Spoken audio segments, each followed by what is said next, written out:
Break, I was talking about this huge scandal that no one is covering besides Fox News. We have Debbie Wasserman Schultz's former IT staffer at the DNC, and she only fired him after he was arrested, months after all these criminal charges were against him. He wires $300,000 to Pakistan. He's found with smashed up hard drives. This is a guy who has direct access to the IT servers at the DNC. He's colluding potentially with a foreign government. He's colluding potentially, as Tony Schaefer said last night, with the Muslim Brotherhood terrorist organization. How on earth is this not a bigger scandal? How on earth have the likes of CNN been able to ignore this huge story?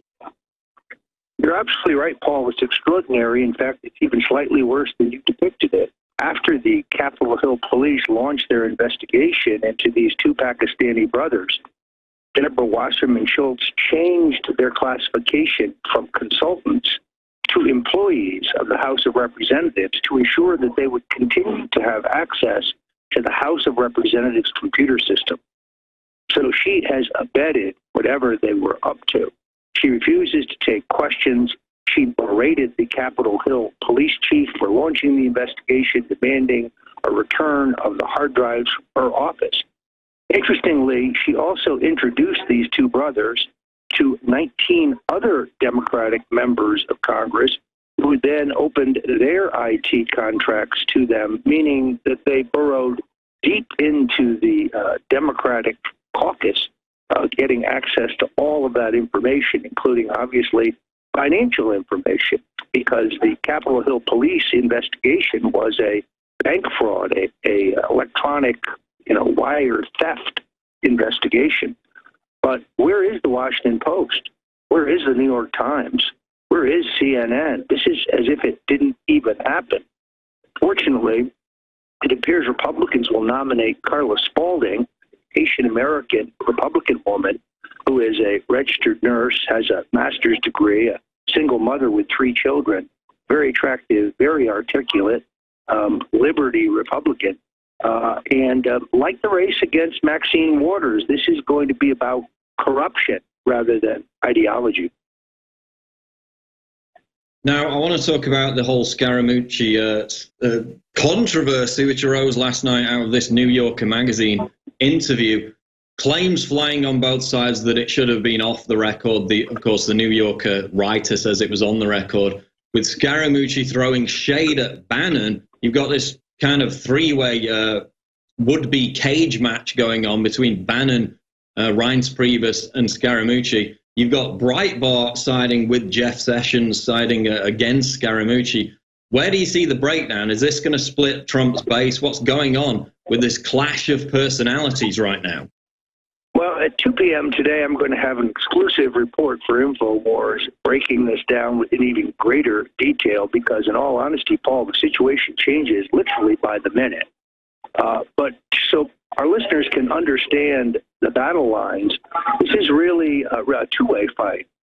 Steve Bannon, for reasons that don't really make sense to me, has aligned himself with Reince Priebus and the pragmatist wing of the Trump White House, the so-called Republican establishment loyalists, where Andrew Dice Scaramucci, as we now call him, really stands for undiluted Trumpism, the quaint notion that perhaps we should be appointing people to federal office who are Trump supporters rather than Bush supporters. Bannon, as you know, has, although putting some of the anti-globalist themes before the president, helping him in that regard, has aligned himself on personnel matters largely with the hapless Priebus, who is now known among many members of the White House staff by the nickname Rancid Penis. It is really breaking down to be a fight between the loyalists to Trump and the pragmatists who Bannon has sadly thrown in with. Meanwhile, I think Reince Priebus's position hangs by a thread. I don't expect him to survive much longer than a day or two. And the real question is, where will the president go in his selection of an alternative? Will he elevate Scaramucci himself to the chief of staff position? Will he choose someone like David Urban, who ran the Pennsylvania campaign, a decorated war veteran and longtime Capitol Hill veteran known for his savvy and his fierce loyalty to Donald Trump? Or will he turn to General Jack Kelly, who would appear on paper to have the administrative skills for this position, but who has ties to the globalists and who is one of the major proponents of the reignition of the war on drugs by the police state? This situation literally changing by the moment. And then, sadly, I must tell you, there is the outside kind of dark horse candidate, Dina Habib Powell. It's not clear that the president understands her real pedigree in her status as a globalist with ties to Valerie Jarrett, Huma Abedin, and Condi Rice. Now, I mean, these situations are always fluid because, as we've seen before, President Trump listens to advice from all corners. He can't possibly know everything, which is why these situations are subject to change. Where does Jeff Sessions stand in all this? Because, of course, Breitbart has vociferously come out and defended him over the past few days. Trump has gone after Sessions to some extent on Twitter. Some of Trump's base say that's a mistake. Obviously, Trump's disenfranchised, disillusioned with Sessions to some extent. Where do you see this going? Well, the president, I think, is right to be disillusioned with Jeff Sessions. We know that the super-secret FISA court rendered essentially a decision at the very end of the Obama administration, which certified without any question the mass surveillance of tens of thousands of Americans, including yours truly, for strictly political purposes. We weren't being surveilled because we were in touch with foreign powers or because we were engaged in subversive activities. We were being surveilled because we were for Donald Trump, because we are Republicans. And this is a crime 10 times worse than Watergate, and it implicates not only Mr. Clapper, former CIA Director John O., Islamic man Brennan, Admiral Rogers, Valerie Jarrett, Susan Rice, and yes, I think we have to assume Barack Obama himself. What did the president know, and when did he know it? This happened on his watch. It is unlikely that he did not know about the widespread, unconstitutional, illegal, willful spying on American citizens. Now, the question is, where is Jeff Sessions? Why has he done nothing about this? Attorneys I have spoken to who are an expert in the area tell me this is a slam dunk criminal indictment, that you could take the FISA court document to any grand jury and have an afternoon indictment of all of these culprits. Yet Sessions is missing in action. He's done nothing. Then you have the question of Bill and Hillary Clinton and their money scam, the Clinton Foundation. It's not a charity. It was a slush fund for Bill and Hillary and their greedy little daughter. And as you know, Paul, it was the vehicle for the facilitation of multi-million-dollar bribes pertaining to the direct sale of government decisions, such as the transfer of control of much of the country's uranium to the Russians. There's the banking scandal, the gas scandal. Once again, Jeff Sessions missing in action. On the other hand, Sessions seems to be dedicated to arresting pot smokers. Anybody in the 29 states that have legalized marijuana for medicinal purposes are in grave danger because Jeff Sessions seems to think that that is a priority, notwithstanding the fact that candidate Trump said very clearly during the campaign that he favored states' rights on this question. Although he himself does not support the use of marijuana, he respected the rights of the states and the people in those states to make that decision. So one has to wonder, has Sessions been compromised? I must tell you, with their slipping readership and their lack of leadership, I don't think Breitbart has the kind of impact that they had back when Bannon was at the helm. Frankly, they have been supplanted by InfoWars as the leading voice of liberty in the nation's capital. There does seem to be a struggle over editorial control taking place at Breitbart. They seem to be going off in several different directions at different times. With Sessions, he could have been influenced, as you said. Of course, you've got the Obama holdovers, the never-Trumpers working directly against Trump. Then you've got others which probably fall into the category of, deer in the headlights, where they're not really vehemently acting as bulldogs for the Trump agenda. They're not getting on the offensive as they should be doing. That's what Scaramucci was brought in to do. He's going after the leakers. We have this headline up on InfoWars.com. Report top FBI lawyer James A. Baker under investigation for leaking classified info to media. FBI General Counsel James Baker, a Comey confidant, is allegedly under a criminal investigation by the Department of Justice for leaking classified information to the media. Roger, is it going to take someone to be put in prison for a very long time for these leaks to dry up overnight? Is that what it's going to take, and is Scaramucci the man to get it done? Well, I appreciate the sentiment of what Anthony is trying to do. However, the history, as you know, Paul, of finding the leakers by any of our recent presidents has been unsuccessful. It's virtually impossible to find out who leaked much of this material. What then happens is those seeking the leakers begin utilizing surveillance and wiretapping, as used to be known, to find them. Before long, we are as bad as they are, and civil liberties begin to be violated in a wholesale manner that still never ferrets out those quislings who are leaking the information.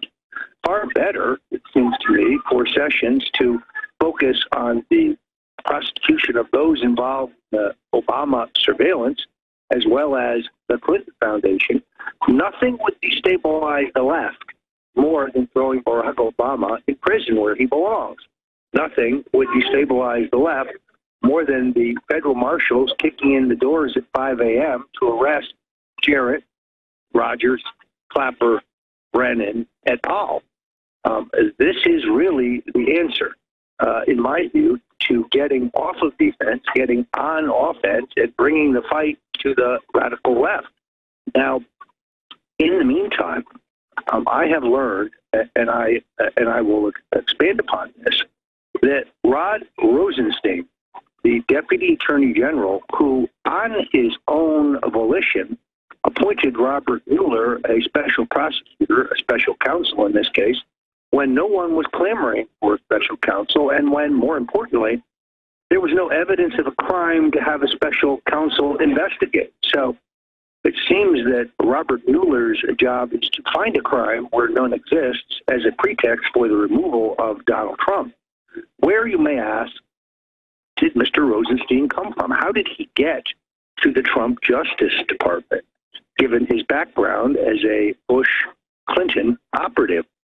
It can now be revealed that it was Reince Priebus who is the advocate for the hiring of Mr. Rosenstein on the recommendation of, I hope you're sitting down, Congressman Elijah Cummings from Baltimore, the black left-wing Democrat with an IQ of around 70, considered by many the single dumbest member of Congress.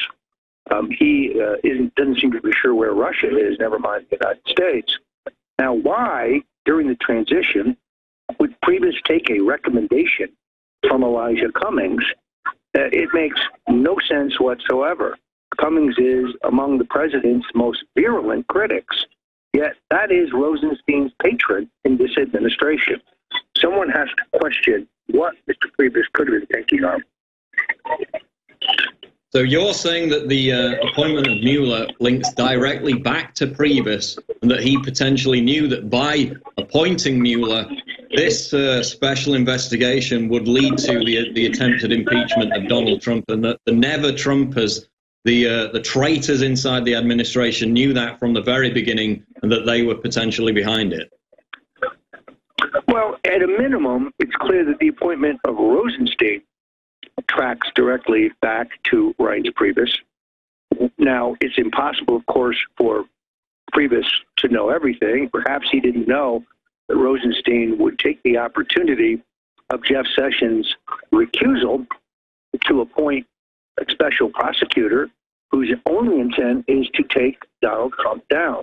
If you look at the front page of USA Today, it reiterates that Mueller is now going to be looking at real estate transactions and developments of Donald Trump in the period prior to his being a candidate for public office, prior to his entering American politics. And the relevance of that would be what? That's not his charge. That's not the mandate that he's been given. I think it demonstrates that this is just an illegitimate effort to take the president down no matter what. And that is the subject of an article today, is Trump entering a kill box by Pat Buchanan, where he makes the argument that Trump has been backed into a corner. As he said, Mueller has gone way beyond the Russian collusion. He's not even basically interested in the Russian collusion at this point. He's talking about investigating any financial transaction involving Trump. He's going to try and dig up something. They're going to blow it all out of proportion. And that's the way. This is about bringing down Trump, Roger. This has nothing whatsoever anymore to do with Russian collusion, right? Absolutely. I think that nails it right on the head. The entire Russian collusion delusion has collapsed. They have nothing. The meeting of Donald Trump Jr., an avid follower of InfoWars and a true patriot, turns out to be a total setup. We now have photos of this woman Russian lawyer in John McCain's office. We have photos of her attending Clinton demonstrations. We now know that the FBI under Comey let her into the country where she had no visa so she could have this meeting. Can you say set up? Because that's what this smells like more and more. Now, I want to get your take after the break, Roger, about Obamacare, the so-called Obamacare repeal. We have this headline out of CNS News: Trump, 3 Republicans and 48 Democrats let the American people down. In a 2 a.m. tweet Friday after the Senate failed to pass the so-called skinny healthcare bill, President Trump said, quote, 3 Republicans and 48 Democrats let the American people down. As I said from the beginning, let Obamacare implode, then deal. Watch. I'm going to get Roger Stone's take on that after the break. I'm also going to talk to him about Pastor Rodney Howard Brown, who says he was told of a plot to take out President Trump physically. Going to get Roger's take on that. This is the Alex Jones Show Live. We'll be back after the break. Breaking news at InfoWars.com. Don't go away. We are live on the Alex Jones Show. This is the final segment with Roger Stone. Roger, I just wanted to get your quick take on Obamacare, because we had the so-called skinny repeal attempt last night. A lot of people, of course, said it was completely pointless, but John McCain and others managed to sink it. What's your take on that? Well, the American people, I think, have to be profoundly disappointed. And now what we're going to get is a classic pointing match where the president blames the Congress and the Congress attempt to blame the president. I see an opportunity politically for the president to run against the Congress, as Harry Truman did in 1948, as the do-nothing Congress. It's not a lack of leadership on the part of the president. It's a lack of responsiveness by the Senate Republicans. Also, a classic example, the president has to begin punishing the establishment Republicans. We have a special election coming up in Alabama where Mitch McConnell has the hammerlock on the president, squeezing him for the endorsement of establishment candidate Luther Strange. The president should reject that and should make it clear that he will support challengers to sitting Republican senators who will not get on board for the Trump reform agenda. Franklin Roosevelt did this, and it's essential that President Trump do it. He is not a creature of the Republican Party. He is a creature of the American people. And if he makes it clear that he's prepared to visit Alaska and will campaign against Lisa Murkowski, that he is prepared to weigh in, there is no evidence that there's any lack of popularity of the president among grassroots Republican primary voters. I recently saw a poll in Alabama, again, where the president's approval rating among Republican primary voters was at 90%. He has more leverage at this point in the Republican Party than those in the congressional wing of the party who have betrayed him on the question of health care. Okay, I know you got to get off, Roger. We're going to leave it there. The website is stonecoldtruth.com. We'll speak to you again, Roger. Thanks for joining us today. I will be back at 2 with an exclusive update on the inter-White House conference and the struggle for power inside the Trump administration. Okay, we'll be sure to look for that on InfoWars.com later today. There you go. All right, final segment with Paul Watson. You know, when I say Roger Stone's coming up with big breaking news, we have to basically sit on our intel for days before we release it. And these aren't White House leaks. These are things that the Patriots on the inside want the public to know. I've had intensive discussions with Roger about the fact that we really should hype this up better, who our sources are. I mean, not specifically who our sources are, but that you're really getting stuff that the New York Times, the Washington Post would kill for, and that they're not going to be getting anymore. Because they've been using the fact that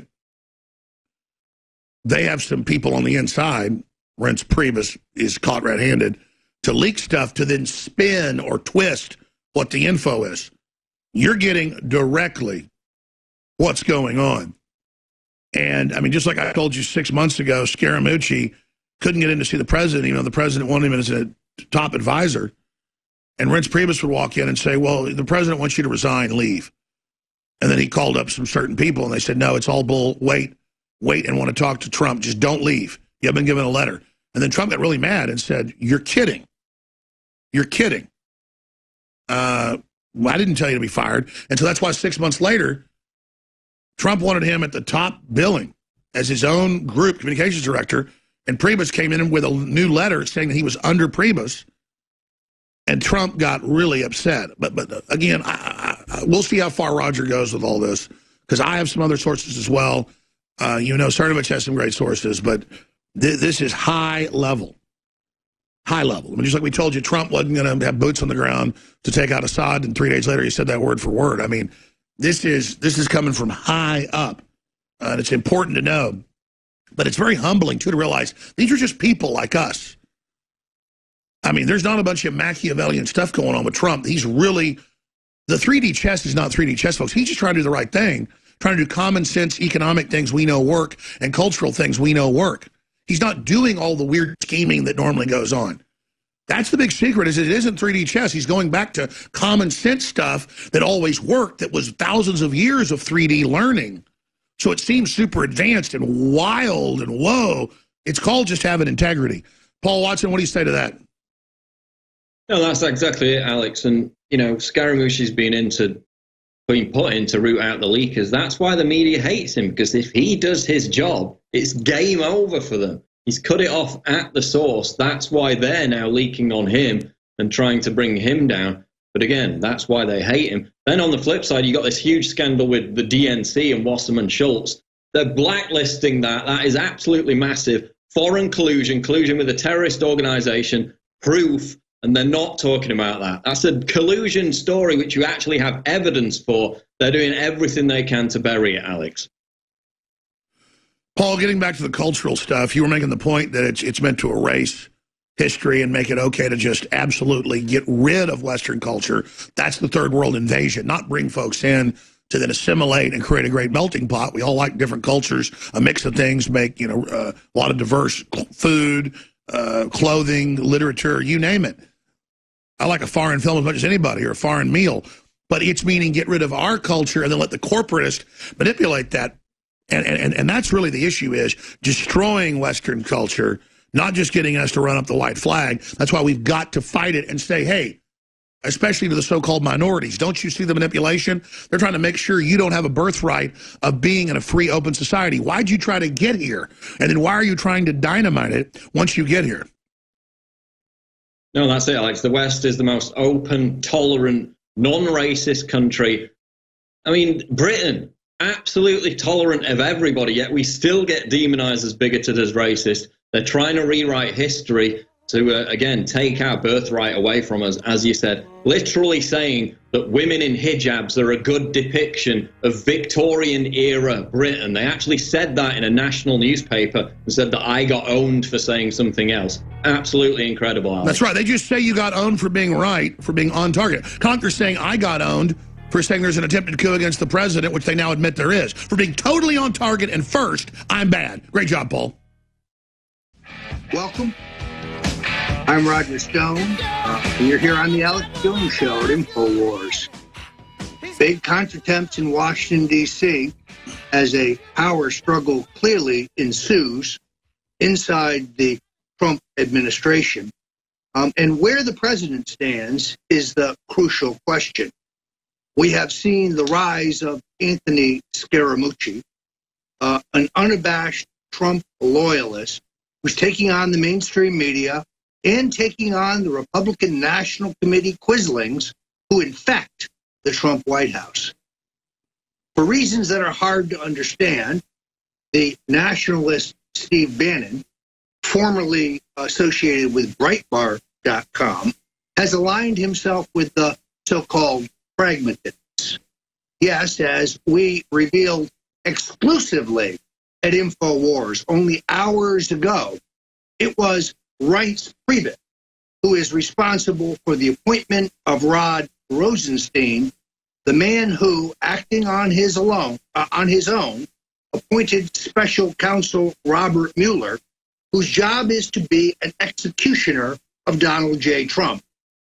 Incredibly, we can report here exclusively at InfoWars that Rosenstein was appointed at the behest of Congressman Elijah Cummings, the African-American left-wing Democrat from Baltimore. Yes, you heard that correctly. Priebus took a job recommendation from a left-wing Democrat, and other than Maxine Waters, perhaps the single greatest Trump hater in the U.S. House. Cummings has attacked me personally, repeatedly, claiming falsely that I had some traffic with the Russians in an attempt to affect the 2016 election. Here is the latest status. Reince Priebus is the Cato Caitlin of the Trump administration. He's the house guest who doesn't know when to leave. And like Cato Caitlin, he jumped on an airplane to Long Island with the president today in a desperate bid to save his job. It's abundantly clear that the president has had it with the leadership of Mr. Priebus, and I continue to predict that his days are limited. But like Cato Caitlin, Priebus doesn't seem to know how to read the tea leaves, doesn't seem to understand the signals he's getting from Donald J. Trump that it's time to leave. And then there's the question of who will follow Mr. Priebus, an all-important question, because some on this list are problematic. For example, there is discussion now of now confirmed at the U.S., first reported on InfoWars and now confirmed by the New York Times, that Homeland Security Secretary John Kelly is on the short list of those who would replace Priebus. As we discussed yesterday, Hill veteran David Urban, very highly thought of because of the blood and guts effort that he waged in Pennsylvania to carry the crucial Keystone State for Donald Trump, has taken himself out of consideration. But there are new reports that longtime Washington fixture Wayne Berman, an enormously capable individual who has represented Donald Trump and the Trump organization in the past, may be under consideration for the chief of staff position. Berman, who was a colleague of mine at the firm of Black, Manafort, Stone, and Atwater almost 40 years ago, is known as one of the most savvy operators in Washington, someone who has deep relationships in the media, deep relationships in the Congress, but a strong and trustful relationship with President Donald Trump. Roger. Berman would certainly be superior to any of the other candidates that are currently being named. Alex, I think that's the lay of the land. As you know, personnel is policy. That's why the decision on the chief of staff coming up shortly is absolutely crucial.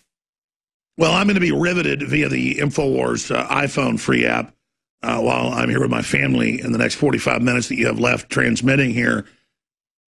46, 47 minutes you have left, but I just had to come in here. We're going to skip this next break coming up, so you have a little bit more time, to bring up, obviously, the big issue here. They know now that Trump's going to purge the people that have been leaking, the deep staters. We know that he now has the lay of the land.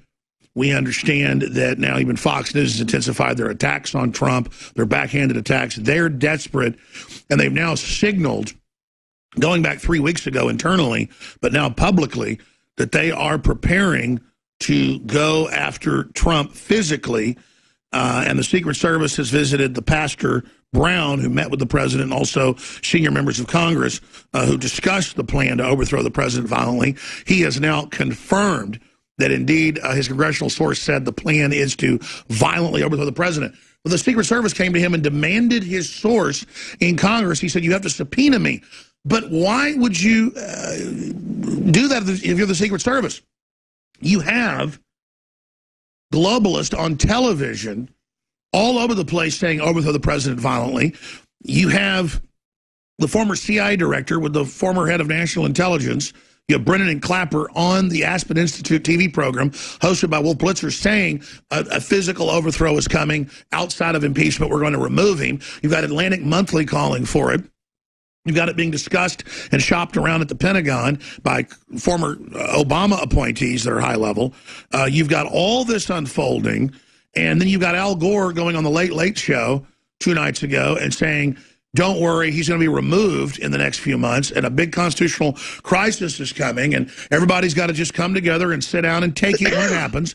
That's what Brennan's saying. So the big issue is, what do we do as the American people to get the word out about this? Because they simultaneously have Media Matters, the mouth of Soros, saying I'm crazy and never sourcing anything I said, because I was sourcing real clips. They just show text comments and edited video to make it sound like I'm just out of the blue saying they're planning to overthrow the president. They've announced plans to overthrow him. They even have little commenters and bots going, look how insane he is. No one's saying this. So that's how crazy they are. They're all over the place saying, kill him, overthrow him. A top writer, top authors put out a book about how they should kill the president. This is all out there. It's a crescendo of drum beating, and then they're moving forward. But when we try to cause a debate about it, as they sell it, normalize it, they say we're insane, it doesn't exist. So what do you make of all this, Roger Stone? I'm going to punch out and let you take over, because the system is really panicking now as they realize they can't compromise Trump, and he's already decimated much of their globalist operations. Back to Roger Stone for InfoWars.com. I'm Alex Jones. Thank you so much, Alex. I think you've hit it right on the head. Here is why you see this hysteria by those who are talking about the removal of the president. I can report exclusively to InfoWars that the president now understands completely the implications of the FISA renderings at the very end of the Obama administration. This has been presented to the president as a formal option. He understands that Clapper, Brennan, Jarrett, Rice, and presumably the president of the United States himself had knowledge in advance of the willful, unconstitutional, illegal mass surveillance of tens of thousands of Americans, including yours truly, for strictly political purposes. This is jail time for the front line of the Obama administration. And they know that they are in jeopardy. That is what explains this hysteria. I got a report from a White House staffer only minutes ago that this option has been placed in front of the president, and he is mulling it on his way to Long Island for his appearance today. And I think that explains the absolute hysteria that you're hearing from the alt-left and from those who seek to undo the Trump administration. Additionally, there is, at this point, appears to be at least a tentative decision to keep Attorney General Jeff Sessions in place. This is based, of course, on the idea that perhaps Sessions has got the message.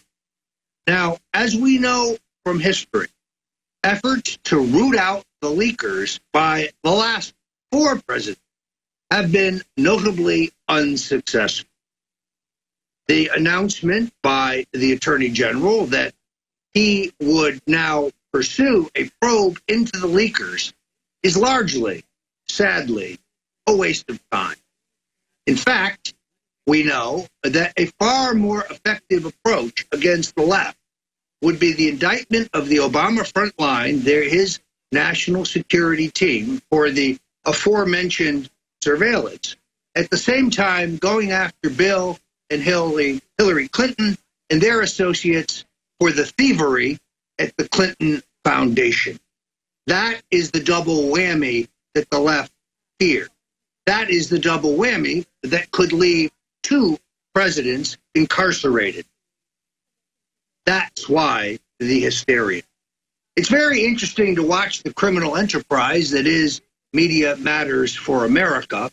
Researchers that I'm working with can detail the illegal activities and the trafficking of cash in violation of both IRS regulation and federal election law.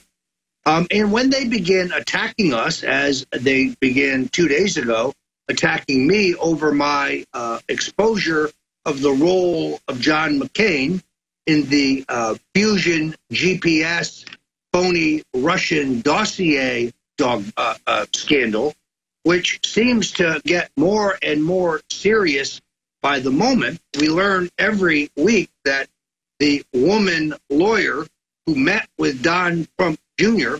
was not only allowed into the country despite her obtaining of a visa by the FBI, but we now have photographs of her in John McCain's office in meeting, photographs of her at Hillary Clinton demonstrations, and now tying her directly to Fusion GPS.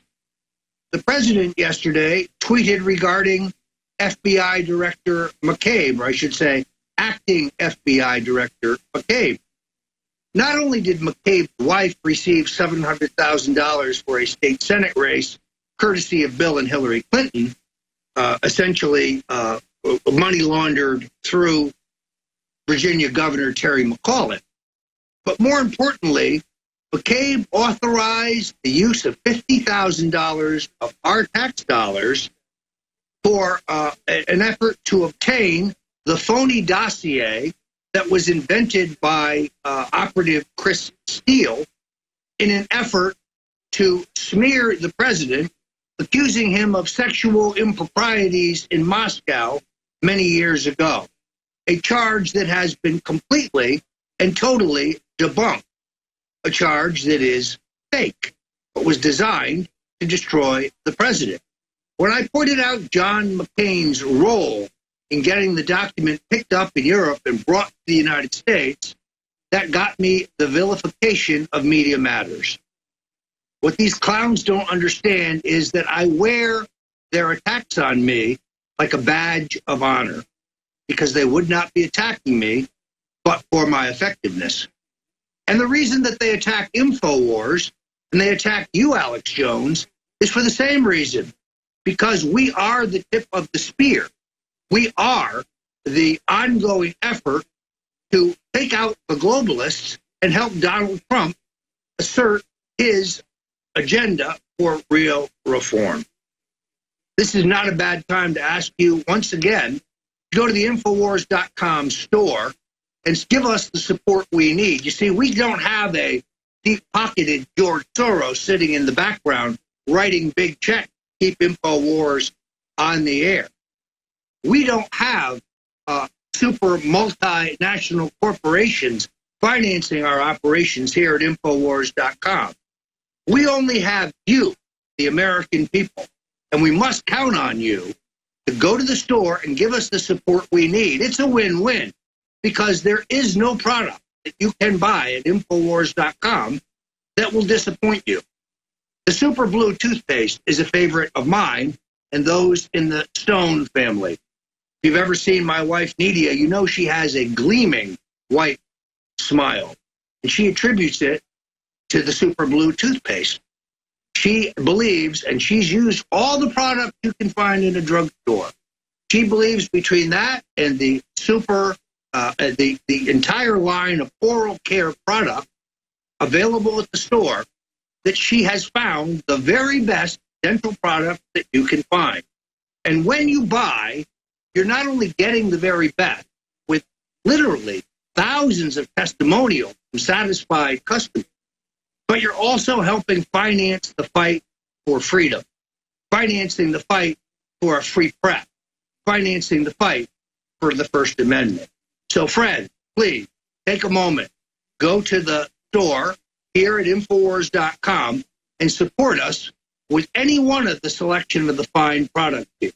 And if you're not interested in our herbs or our other all-natural formulas or our toothpaste, well, then you can help by grabbing a T-shirt. For example, the Trump-Pence 2020 T-shirts or the Hillary for Prison 2017 T-shirts. That's where you will find that you will wear these and meet other like-minded patriots who share our views. One of my all-time favorites, the CNN is fake news T-shirt. I'm going to be wearing this one at Politicon this weekend in Pasadena, California. So you can get one of these, and you're not only supporting the revolution, you're not only supporting the fight for reform, but you're helping us here at InfoWars.com. Now you're looking at the famous, iconic Bill Clinton rape T-shirt. This is the shirt that Alex Jones put in the history book. I designed it, and then Alex Jones sponsored a contest here at InfoWars that allowed us to break through the mainstream media blackout of the story of Bill Clinton and his serial sexual assaults against multiple women.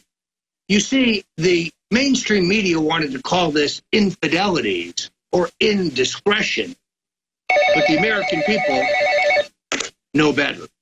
So please, folks, go to the store, grab the product of your choice, knowing that you're going to help not only the fight for freedom, but also help us not only get yourself a great product, but help us stay alive, as we are under attack every day, not just from the clowns at Media Matters for America, but from the tech left, from Amazon, Google, Facebook, Twitter. Believe me, they would seek to limit our ability to reach you. And they do it every day through the manipulation of algorithms and 100 other computer tricks. They're designed to stop Trump revolution. They know that it is only through a robust and vibrant alternative media that our revolution can succeed. And that's why they seek to block us with 1,000 different computer tricks. How can you circumvent this? There are two important ways. If you have a Twitter feed, if you have a Facebook feed, if you're at Snapchat or Instagram, you are an army of one. When you see a compelling story you like on InfoWars or Breitbart or the Daily Caller or Town Hall or any other number of liberty-oriented sites, take that link and retweet it, repost it, send it to your friends, send it to your family, and ask them to do the same. This is how one individual can step up in the fight for liberty and help us defeat those who simply now fall back on censorship as their strategy. This is not an inexpensive fight, folks. We are hoping to have extraordinary expansion here at InfoWars.com. I myself have agreed to go to 5 days a week with Alex Jones, an hour at least, telling you the latest developments from the Trump White House and what's going on in Washington. You're not going to hear this at Fox. You're not going to get it at any place else other than InfoWars. And that's why we need your support. Building new studios, bringing on new technology, hiring new people. This all costs money, but it's worth it because the expansion of InfoWars.com is the way we win the revolution, the way we save America. We need your support. I can't say it more strongly or more emphatically. Please, folks, go to the store. Find the products you like. We've got some sales on right now that are truly extraordinary. Help us help you. Help us help America. Help us stand tall in the fight against the globalists. I'm Roger Stone, and I'm proud to be with you here at InfoWars. I'm excited about going to 5 days a week. I'm going to be bringing you the very best breaking news out of Washington and the Trump administration. I think people know we have sources that are better than any other alternative outlet. I'm Roger Stone, and we'll be right back.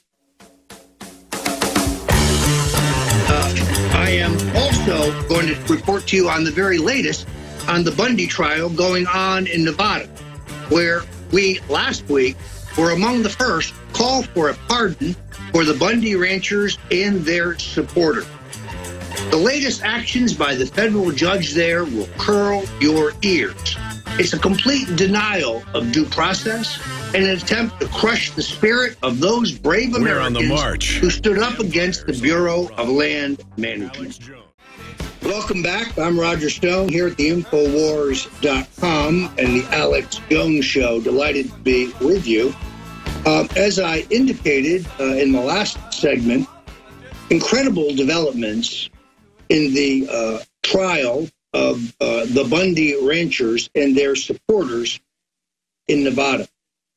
Judge Gloria Navarro, an appointee of Senator Harry Reid, has now barred the jury from hearing the audio tape of the transmissions between the Bureau of Land Management and their sharpshooters, where they were specifically told, shoot to kill and ask questions later.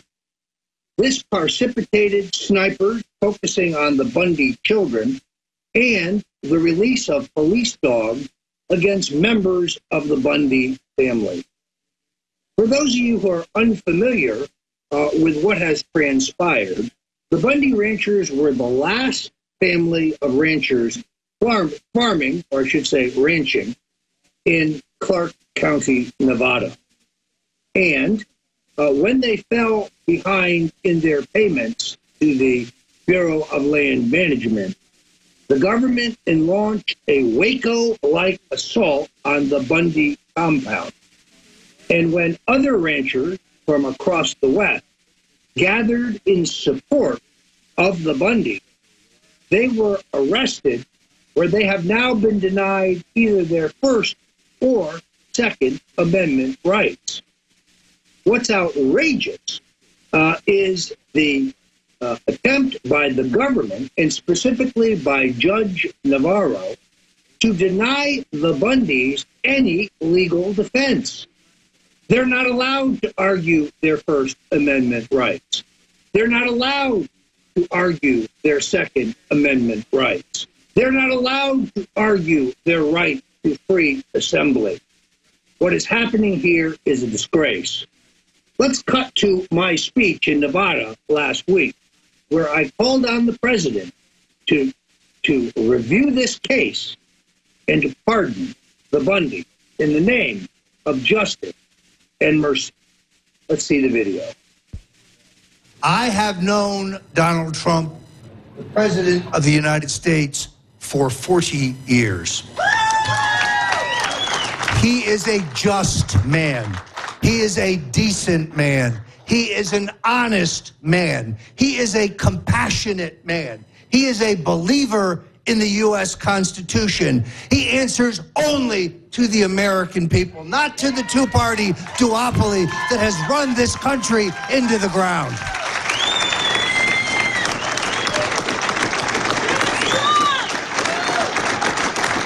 And therefore, I appeal to the president, review this case in the name of justice, in the name of mercy, in the name of fairness.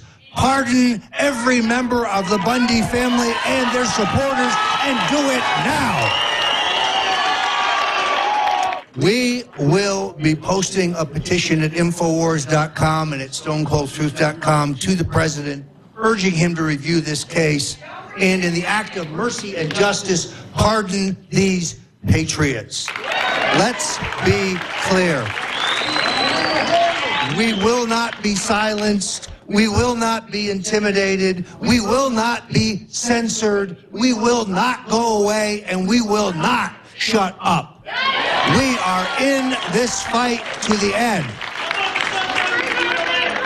Now, we know that the illegal, unconstitutional, and outrageous actions of Judge Navarro, a vestige on the bench given to us by Harry Reid, the single most corrupt man in American political history, who as a casino control commission was known as Paper Bag Harry, because if you gave him cash in a brown paper bag, you could get whatever you wanted. This piece of human excrement posing as a human being is a disgrace to his state and his country.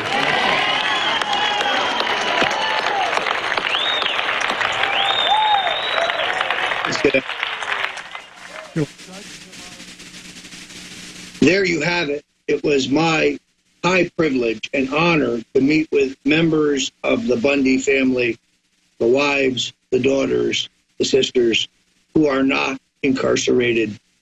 These are brave Americans, folks. The federal government is attempting to destroy them and their families. So please do several things. One, pray for the Bundys and their supporters. Secondarily, the White House phone number is 202-456-1414. That's 202-456-1414. You call the White House switchboard. There is a specific place where you are allowed to leave a message for the president. Call on the president as a man of justice, as a man of mercy, as a man of decency, as a man who believes in the U.S. Constitution, to pardon the Bundys and their supporters, and very specifically to pardon Pete Pastilli, a journalist who is, Pete Santilli, who is a journalist who has been incarcerated with the Bundy ranchers and their supporters for the simple act of asking tough questions about the actions of the Bureau of Land Management and an out-of-control federal bureaucracy. There is no greater fight in America today, and our president must do the right thing. Very disappointed in the sequence of events.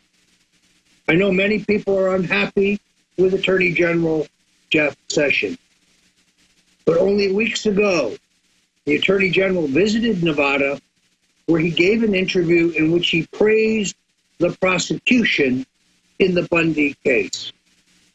For any member of the bar, for any officer of the court, you would know that this is inappropriate.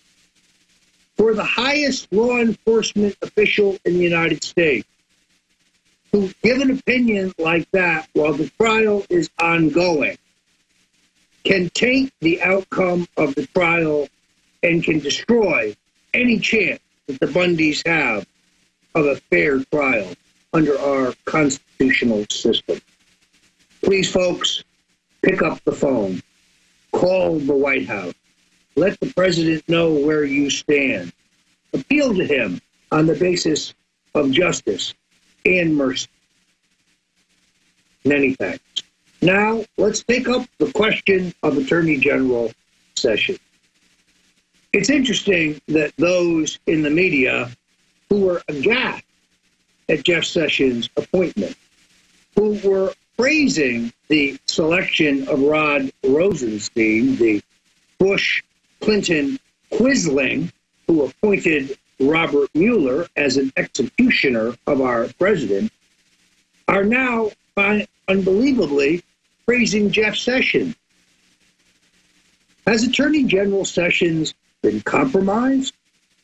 Why has he not proceeded against the Obama front line of his NSA team, who were deeply involved in the surveillance of tens of thousands of Americans?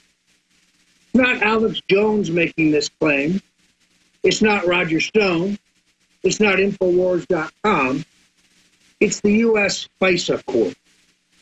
There is no doubt whatsoever about the legal culpability of Susan Rice and CIA Director John Brennan and Admiral Rogers and Valerie Jarrett, and yes, Barack Obama himself, in this wholesale wiretapping, as it were, of Republicans for solely political purposes. Now, I am a veteran of the Watergate days. I was working for Richard Nixon when he was brought down by two egregious mistakes. One was an attempt to find the leakers. Does this sound familiar? You see, Jeff Sessions launching new probes to find the leakers, as egregious as those leaks may be, is a waste of time. The leakers will never be found. If you want to root out the leakers, then get the Obama holdovers in various federal departments who remain in place under President Trump out of office. That's how you plug the leaks. But what ultimately happens is, in our frustration to find the leakers, we resort to the same kind of surveillance and wiretapping that we're trying to uncover and prosecute. In short, we become as bad as they are. That is not the proper response. So, what will happen now? I am told from my White House sources only moments ago that the president believes he has sent enough signals to Jeff Sessions about what he wants done. He's waiting for action. He's waiting to see whether Sessions will initiate prosecutions against the entire Obama frontline NSA crowd, as well as Bill and Hillary Clinton. And yes, he wants Jeff Sessions to look into the Fusion GPS setup of Donald Trump Jr. Why did they target Donald Trump Jr.? Because he is an unabashed fan of InfoWars.com, because he is unafraid to retweet and repost some of the most revealing stories that you see here at InfoWars, because he is a patriot who supports his father and isn't afraid of a fight. That's why he has been targeted. Let's be very clear. Doesn't matter whether Donald Trump Jr. met with one Russian or 100 Russians. None of those meetings are illegal or improper. In a presidential campaign, and I've been in 10 of them, from Richard Nixon to 3 campaigns for governor and then President Ronald Reagan, to that great American patriot, Senator Bob Dole, who campaigned hard for the Trump-Pence ticket, despite the fact that he is in his 90s, or whether it was the campaign of Donald Trump. When someone comes to you and says they had documented proof of illicit activities by your opponent, if you did not pursue that to determine whether it was true, you would be guilty of malpractice. You would be guilty of undermining your own campaign. I stress this again. Donald Trump Jr. has done nothing whatsoever wrong. Yet the media acts like he robbed a bank. And the media acts like there is something illegal. You'll notice that in the last several days, the entire Russian collusion delusion has disappeared from the mainstream media. Now, suddenly, all they want to talk about is Andrew Dice Scaramucci, as I call him, and the fact that he is an outspoken New Yorker who calls it the way he sees it, and that Scaramucci is sick of the leaking by those around the president. Now, I can tell you, folks, in American politics, the highest privilege and honor you can have is working for the President of the United States. A White House job is the epitome of success for those who consider themselves professional political operatives. And what happens? Those that the president bestows this high honor on, this privilege to work in the White House, turn around and leak. And why do they leak? Well, in some cases, it's to burnish their own cred, to aggrandize themselves, and to suck up to elitist, snotty, left-wing reporters in the mainstream media, not realizing that they will simply be used and discarded. In other cases, they leak to pursue an agenda that is not the president. So, for example, the leaks leading up to the Paris Climate Conference, where we were told that the president's views were evolving, that the president was going to Europe to get smart, that we saw the president moving towards the European view of things, all designed to lull the president into signing on to the failed Paris Accord. A perfect example of self-aggrandizing leaks for a political agenda. Now, we are going into, I think, a crucial period in which Reince Priebus's job hangs by a literal thread. And the president will make a crucial decision in the hours ahead about which way his administration is going to go. Will he choose a nationalist? Will he choose someone who is dedicated to the Trump reform agenda? My sources tell me the president was amused by the New Yorker story. He has not held it against Scaramucci in the slightest. In fact, the president enjoys Anthony Scaramucci's feistiness. He enjoys the fact that he's a fighter who calls it as he sees it. I can tell you the president was on the phone with Scaramucci yesterday no less than 5 times to talk about the latest development. I would not, if I were a betting man, be putting my money on Reince Priebus, the Cato Kalin of the Trump administration, the House guest who doesn't know when it's time to leave. We are in the final throes of his removal, folks.